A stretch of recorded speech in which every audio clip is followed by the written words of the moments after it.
नमस्कार, मैं विकास और आप देख रहे हैं चौकस भारत। देखिए, मोदी सरकार स्मार्ट सिटी बना रही है और बिहार में स्मार्ट मीटर भी लग रहा है और बड़े पैमाने पे लगाया जा रहा है। सबसे पहले शहरी क्षेत्र में स्मार्ट मीटर लगाया जा रहा है, लेकिन स्मार्ट मीटर का जितना भारी विरोध देखने को मिल रहा है कह नहीं सकते। कई न्यूज आपने देखा होगा और आरजेडी 1 अक्टूबर से एक मुहिम चलाई थी कि स्मार्ट मीटर से बिहार सरकार स्मार्ट वसूली करती है। लेकिन बिहार में 4 विधानसभा क्षेत्र में उपचुनाव है और इस उपचुनाव में अगर लोगों की बात की जाए, किसी पार्टी पॉलिटिक्स की नहीं, जनता कह रही है कि हम लोग के भरोसा था कि आरजेडी इलेक्शन में इसका मुहिम बनाएगी, लेकिन फीका पड़ा।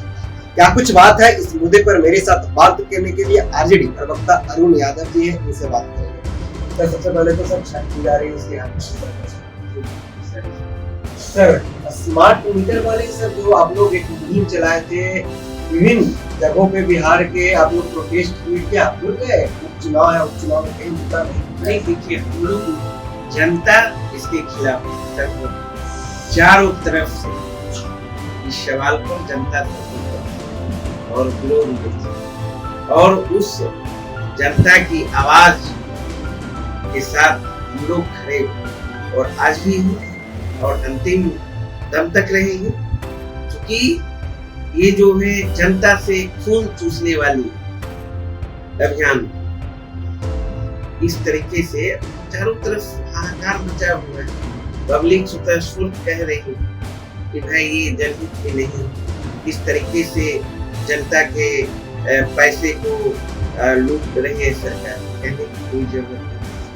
लेकिन सर, बिहार में 4 विधानसभा क्षेत्र में उपचुनाव होने वाला है और हम लोगों से बात किया, उन्होंने कहा कि मुझे आरजेडी पर विश्वास था कि तेजस्वी यादव उनके तमाम नेतागण उपचुनाव में इसको बड़ा मुद्दा बनाएंगे और लोगों का वोट लेंगे, लेकिन कहीं न कहीं फीका इस मुद्दा पड़ रहा है। नहीं, बिल्कुल नहीं। जनता से जुड़े जितने भी ज्वलंत मुद्दे उसको हल करने में, उससे निजात दिलाने में राज्य सरकार विफल साबित है और जनता में भारी आक्रोश एनडीए सरकार के खिलाफ नीतीश कुमार जी और स्वतः स्फूर्त गोलबंद 4 विधानसभा में जो चुनाव हो रहा है, वहां जाके देखिए, त्रस्त है जनता महंगाई से, बेरोजगारी से, पलायन से, तो स्वास्थ्य व्यवस्था चरमराई होती है, आपराधिक घटनाएं चरम पर है।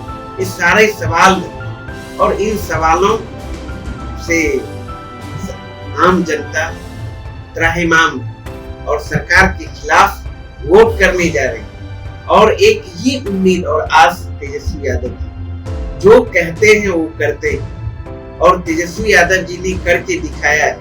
आप तो देखे ही हैं और बिहार की जनता देखी ही है 17 माह का जो सेवा काल था तेजस्वी यादव जी का, जो उनका प्रण था, प्रण अनुरूप 5 लाख सरकारी नौकरी देने का काम, 4 लाख से अधिक नियोजित शिक्षकों को राजकर्मी का दर्जा देने का काम, जाति आधारित गणना करा के जो है दलितों के लिए, पिछड़ों के लिए, अति पिछड़ों के लिए, आदिवासियों के लिए, वहीं सामान्य वर्ग का जो 10% आरक्षण था उनको यथावत रखते हुए आरक्षण का दायरा बढ़ाने का काम।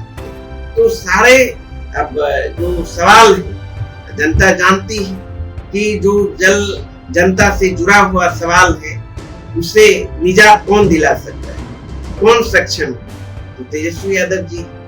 तो इसलिए चारों जगह हम लोग चुनाव जीत रहे हैं और जनता ने मन बना लिया। सर, पिछले महीना की बात किया था तो इसी समय आप लोग पूरे प्रदेश में जो आपके प्रदेश अध्यक्ष जगदानंद सिंह के नेतृत्व में प्रोटेस्ट किया था। उसके बाद से देखा गया कि बिहार सरकार कुछ फैक्टरों पर जरूर आई, कहा गया कि अगर ज्यादा पैसा आता है, आपको लगता है तो कंप्लेन कीजिए, आपके पास अधिकारी आएंगे और आपकी बात सुनेंगे। उसके बाद कई बातें कही गई सर, और अब पता चल रहा है सर कि उनका सर्वर भी हैक हो गया। तो क्या कहीं न कहीं बिहार सरकार लोगों के जो आप लोगों ने आरोप लगाया था कि अवैध स्मार्ट वसूली कर रही है, उसका भी तरीका दूसरा अपना रही है क्या? देखिए, सरकार हर मामले में विफल साबित हुई। जिस क्षेत्र की बात करें, क्योंकि यहाँ सरकार नाम का कोई चीज है ही नहीं। सरकार का इकबाल समाप्त हो चुका है। आप स्मार्ट मीटर की ही बात क्यों करते हैं? जिस क्षेत्र में आप जाइए,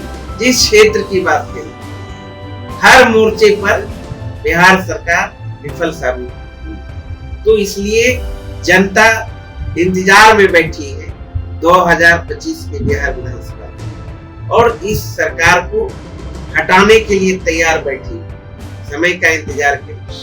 क्योंकि बिहार नीतीश कुमार जी से संभल नहीं रहा है। सारा सिस्टम बेकाबू हो गया है, बेलगाम हो गया है। चाहे स्वास्थ्य क्षेत्र की बात करें, शिक्षा क्षेत्र की बात करें, चाहे आपराधिक घटनाओं को आप देखें, चाहे आप देखेंगे शराबबंदी कानून लागू होने के बावजूद जहरीली शराब पीकर लोग मौत के गाल में समा रहे हैं। सैकड़ों लोगों की मौत हो गई, दर्जनों लोगों की आंखों की रोशनी चली गई। तो बाढ़ कटाव से लोग त्रस्त है, सुखाड़ से त्रस्त है। तो हर क्षेत्र नीति आयोग का भी रिपोर्ट आया पिछले दिनों, आपने देखा। स्वास्थ्य के मामले में, शिक्षा के मामले में, आपराधिक घटनाओं के मामले में, पलायन के मामले में, हर क्षेत्र में देश में अंतिम पायदान पर खड़ी है बिहार। सर, लेकिन उन्होंने तो बड़ी आरोप लगाया है। उन्होंने कहा है कि हम लोग को जागरूक कर रहे हैं, स्मार्ट सिटी बना रहे हैं, स्मार्ट मीटर देंगे। अब लालटेन की युग नहीं है, लालटेन का युग समाप्त हो गया है। अगर आग जड़ी जाती है कि लालटेन युग में जाए तो आदमी के पास टेक्निक कहाँ से है, तो स्मार्ट चीज कहाँ से है? तो सबको बैलेंस करके जाना। देखिए, सरकार में बैठे लोग अपनी नाकामियों को छुपाने के लिए इधर उधर की बात और मूल मुद्दों की बात नहीं करते।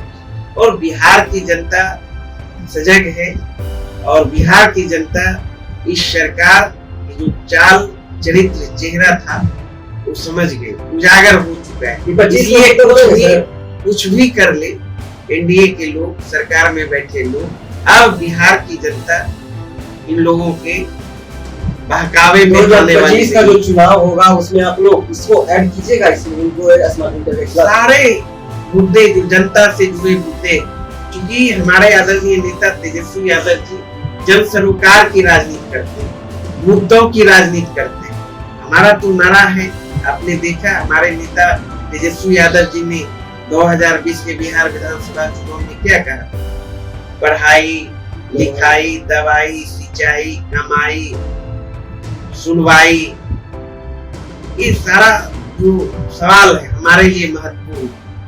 तो इस सवाल पर हम लोग अड़िग हैं और इन सवालों को लेकर हम लोग पुनः फिर जनता के बीच जाएंगे और जनता का प्यार मिलेगा और बिहार के मुख्यमंत्री बहुत बहुत धन्यवाद सर। आप सुन रहे थे अरुण यादव ने साफ कर दिया है कि तेजस्वी यादव का 2020 में नारा था कि बिहार में दवाई करवाई सुनवाई वाली सरकार बनेगी और यही मुद्दा आगे भी चलेगा और स्मार्ट मीटर जो मुद्दा है वो आरजेडी बरकरार रखेगी और 2025 में इसको भी ऐड ऑन करेगी। इन्होंने साफ तौर पे कहा है कि लोग जो बिहार के लोग हैं यही तमाम मुद्दे पे जो जन के मुद्दा है, यही तमाम मुद्दे पे 2025 में तेजस्वी यादव को इस प्रदेश का मुख्यमंत्री बनाएगा।